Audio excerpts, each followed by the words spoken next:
तो उसने तुझे क्या समझ लिया? सुख समझ लिया। जहाँ जहाँ दवा मिलती है उसको हम सुख समझते हैं। हमारे विषय वासना की दवा मिल गई तो हम समझते हैं मुझे सुख मिल गया। हमको पेट की भूख मिटाने के लिए दवा मिल गई तो हम समझते हैं हमको सुख मिल गया। हमारे दर्शनावरणी कर्म का उदय आता है तब हम रात को सोते हैं, तब नींद आती है। भगवान ने तो 12.5 बरस साल में कितनी बार नींद ली भैया? कितनी नींद ली पता आपको? जब वे जाग गए तो उन्होंने 12.5 साल में सिर्फ 48 मिनट नींद ली। 12.5 साल में नींद कितनी आई उनको? 48 मिनट की नींद आई है। संदीप सोनीग्रा, आप अपने घर जल्दी फोन करें। संदीप सोनीग्रा, आप अपने घर जल्दी फोन करें। कोई आया होगा संदीप सोनीग्रा? तो भगवान महावीर को 12.5 बरस में कितनी नींद आई? 48 मिनिट। याद रखो, पाछा पूछो तो के माने मालूमच नहीं कितो थाने सुनावा और पाछो सगळो सफा चट सगळं याद रहे नहीं थाने। कितनी बरसानु बरस वे बाता सुनता एरिया अपन पाछी ते भूल जाओ। भगवान महावीर को नींद कितनी आई? 12.5 बरस में 48 मिनट की सिर्फ नींद आई। कभी 1 मिनट की झपकी लगी, कभी 2 मिनट की झपकी लगी, फिर से जागे और ध्यान में तल्लीन हो गए। इस तरह से 48 मिनट उनको नींद आई और 10 सपने उनकी जिंदगी में उनको आए। ऐसे सपने, प्रतीकात्मक स्वप्न उनको 10 आए थे।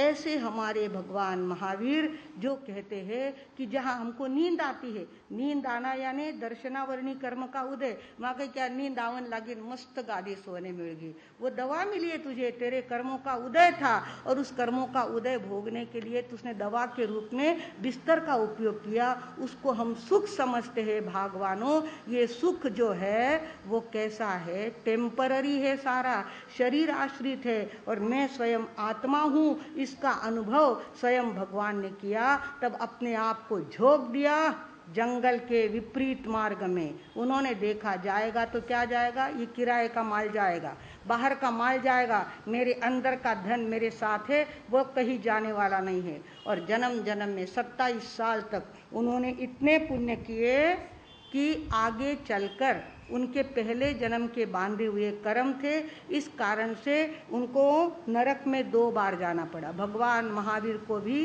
कर्म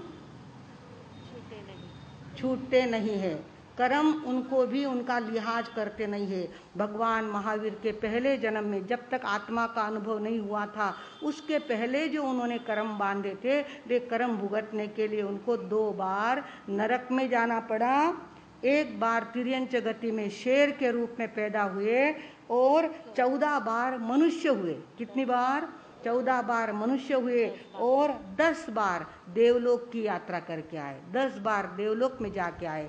ऐसे उनके 27 जन्म पूरे होने के बाद हर जन्म में पुण्य का संचय होता गया, पुण्य का खजाना भरता गया और ऐसे पुण्य का प्रताप ले करके उनके पास वो बॉडी बिल्डर थे, उनके पास वज्र ऋषभ नाराज नाम का सहनन था और संस्थान कैसा था? समचतुरस्त्र। जितने कंधे चौड़े उतनी ही मांडी, मांडी से कंधे तक एकदम स्क्वायर और एक मांडी से दूसरे घुटने तक एकदम स्क्वायर, ऐसा उनका समचतुरस्त्र संस्थान था। वज्र ऋषभ नाराज संगन हड्डियों की मजबूती इतनी ज्यादा थी कि कोई उसको ढीली नहीं कर सके, इतना ज्यादा मजबूत उनका घन था, उनका संघयन था। भागवानों, ऐसा पुण्य लेकर वे आए थे और पैदा कहाँ हुए? राजा के घर में।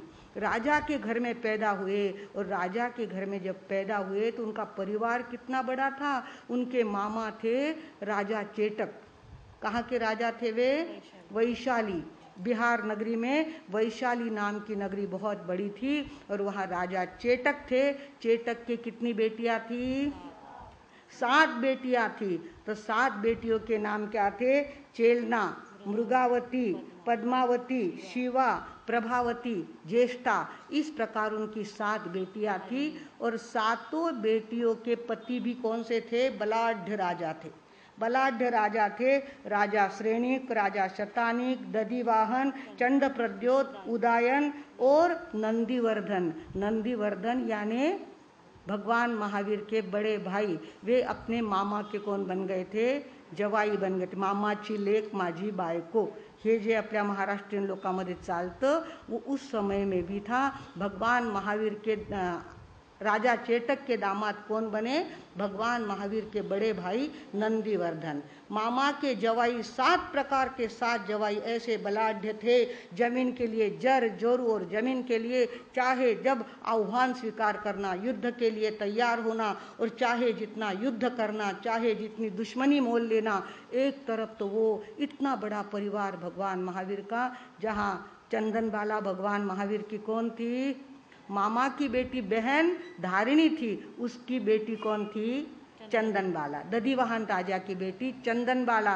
और उस समय भगवान महावीर जब पैदा हुए थे, उस समय का वातावरण इतना ज़्यादा विपरीत था, इतना ज़्यादा विक्षिप्त था।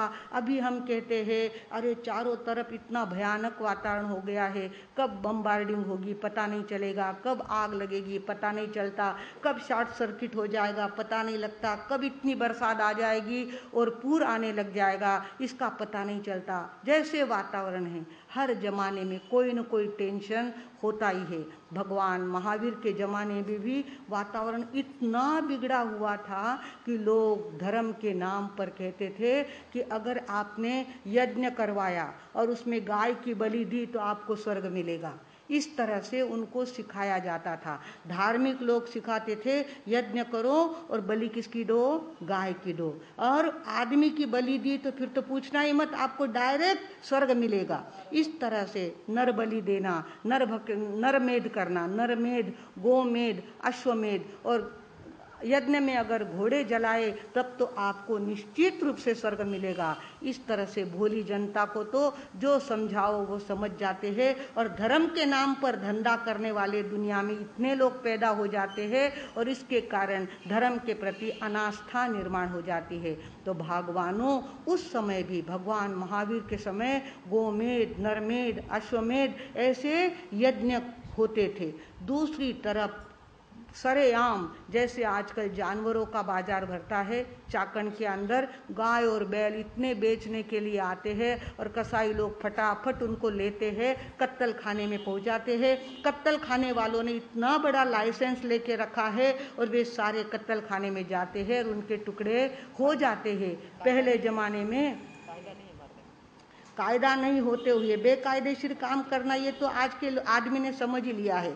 जितना कायदे से रास्ता निकाल कर बेकायदे का काम करेंगे उतने हम बुद्धिमान कहलाएंगे, ये तो आज लोगों ने समझा ही है। और गाय काटना महाराष्ट्र का कायदा नहीं है, गाय का बछड़ा तो काटा ही नहीं जाता, पर जो गाय पकड़ी जाती है वो गर्भवती होती है, उनके छोटे छोटे बछड़े होते हैं। पिंपड़गांव बसवंत में 20 गाय पकड़ी गई और 20 की 20 गर्भवती थी गाय, और सारी कत्तल खाने में जा रही थी। 20 की 20 गर्भवती थी। जिस दिन उनको पकड़ा बचाया गया, उसी दिन 3 गाभन गायों की डिलीवरी हुई और उनको बछड़े हुए। इस तरह से भगवानों आज तो जानवर बेचे जाते हैं, भगवान महावीर के ज़माने में आदमी बेचे जाते थे, गुलाम बेचे जाते थे, और गुलामों को ऐसे पार पे खड़ा करते थे। ये लड़की 20,000 सोना मोहरा, 20,000 सोना मोहरा। बड़े बड़े सेठ साहूकार आते और क्या करते? खरीद लेते थे। गुलाम बेचे जाते थे, लड़कियां बेची जाती थी, औरतें बेची जाती थी। इस प्रकार उनको गुलाम बनाया जाता था। चाहे उसका पत्नी जैसा उपयोग करो, दासी जैसा उपयोग करो, उसको मारो पीटो, चाहे जो करो, उसको कहने वाला कोई नहीं था। उनकी खरीदी हुई चीज़ थी, चाहे जैसे वो रख सकते थे। एक तरफ तो इस तरह से गुलामों को बेचने का उस समय धंधा चलता था। तीसरी तरफ जाति भेद का तो इतना जबरदस्त उस समय का वातावरण था कि हम मेरे हाथ की तरफ देखिए, सबके नीचे शूद्र, उसके ऊपर वैश्य, उसके ऊपर क्षत्रिय और उसके ऊपर ब्राह्मण। इस तरह से उस समय की रचना थी। भगवान महावीर के सामने ये सारे आह्वान थे। अरे बाप रे, life is challenge, meet it. ये सारी परिस्थितियों को मैं सुधारने का अवश्य मैं प्रयत्न करूंगा, ऐसा संकल्प भगवान महावीर ने बचपन से ही किया था। भगवान महावीर जब छोटे थे तो कहा जाता था कि वहाँ तो डेढ़वाड़ा है, वहाँ जाना नहीं, वहाँ के बच्चे इधर अपने राजमहल की तरफ बुलाना नहीं। तब भगवान को करंट लगता था, डेढ़वाड़ा क्या होता है, चमारवाड़ा क्या होता है, वो भी आदमी है, मैं भी आदमी हूँ। और भगवान महावीर को जब केवल ज्ञान हुआ तब उन्होंने पहला शब्द पुकारा था, एगा